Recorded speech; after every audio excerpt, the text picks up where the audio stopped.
আসসালামু আলাইকুম প্রিয় খামারি ভাই ও বোনেরা, আজকে আপনাদের সাথে কিছু কথা বলবো রেডি মুরগি বিষয় নিয়ে। আপনারা যারা অনেকেই প্রশ্ন করে থাকেন রেডি মুরগি কাকে বলে, অথবা যারা নতুন তারা হয়তো রেডি মুরগি চিনেন না অথবা জানেন না, তাদেরকে আজকে আমরা বলবো রেডি মুরগি বলতে আপনার মুরগিটা যখন বিক্রির উপযোগী হয়ে যায় সেই মুরগিটাকে আমরা রেডি মুরগি বলে থাকি। তো অনেকেই অনেক ভাষা ব্যবহার করে থাকেন, তাই আমরা হয়তো বুঝতে সমস্যা হয়, কিন্তু আসলে খুব ছোট্ট একটা সিম্পল বিষয় যেটা আমরা বুঝতে পারি না। আসলে রেডি মুরগি সেটাকে বলা হয় যেটা মুরগি বিক্রির সময় হয়ে গেছে। তো এখানে আপনারা জানেন আমাদের যে মুরগির ফার্মের যে বাচ্চাগুলো রয়েছে সেগুলো কিন্তু 39 দিন বয়স। আজকে colour bird super colour bird Provita কোম্পানির বাচ্চাগুলো কিন্তু আসলে যে মাশাআল্লাহ অনেক সুন্দর।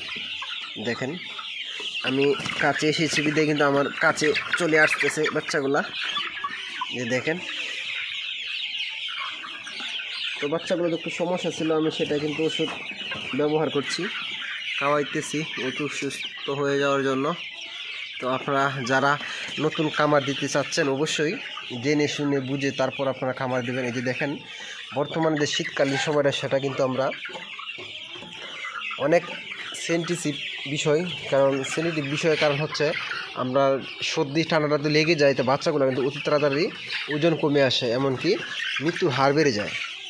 তো এই বিষয়টা ক্লিয়ার করার জন্য আপনারা সবসময় একটি মুরগির লিটার পরিষ্কার রাখতে হবে, শুকনো দিতে হবে, আর যাতে বাতাস ঠান্ডা মানুষের না থাকে। আপনারা কিন্তু অনেক সময় জানেন গ্যাস থেকেও কিন্তু জ্বর সর্দি ঠান্ডা লেগে যায়, সেই কারণে আপনার লিটারগুলো পরিবর্তন করতে হবে। ভিতরে ঘরের ভিতরে যে গ্যাসটা জমে যায় সেটা কিন্তু আপনার পরিষ্কার করতে হবে। তো ঠান্ডা বাতাস থেকে এমনকি গ্যাস থেকেও সর্দি ঠান্ডা লেগে থাকে। আমরা করণীয় হচ্ছে আপনারা কি করবেন, প্রথমত আপনারা মুরগি থেকে 1 ফুট অথবা 1.5 ফুট উপরে থেকে একটি পর্দা দেবেন, যেটা দিয়ে বাতাস ঘরের ভিতরে ঢুকে আবার বের হতে পারে, আর উপরে যেটা থাকবে সেটা দিয়ে যেন বাতাস বের হতে পারে। তো এরকমভাবে আপনারা মুরগিগুলোর গ্যাস বের করতে পারবেন অথবা বাতাস ভিতর থেকে বাহিরে নিতে পারবেন। তো যে এখানে দেখেন আমাদের যে মুরগিগুলো কিন্তু লাফালাফি করতেছে, কারণ পর্দাগুলো তুলে দিয়েছি বিপরীত পাশে, যে দিক দিয়ে বাতাস ঢুকবে তার বিপরীত পাশে কিন্তু আমরা পর্দাটা উঠিয়ে দিয়েছি, সেই জন্য কিন্তু লাফালাফি করতেছে। তো অবশ্যই আপনারা আমাদের মামা এগ্রো বিডি চ্যানেলের পাশে থাকবেন, আর আপনারা দেখতে পারবেন যে আমাদের মুরগিগুলোর কত টাকা লাভ লস হয়েছে সেই বিষয়টা অবশ্যই আপনাদের সামনে তুলে ধরবো। তার আগে আপনারা আমাদের ফেসবুক পেজ ও ইউটিউবে চোখ রাখবেন, যাতে করে সকল তথ্য আপনারা পেয়ে অথবা নিজের একটি ইচ্ছাকৃতভাবে একটি ফার্ম খুলতে পারেন, যেখানে লাভ লসটা বুঝতে পারবেন।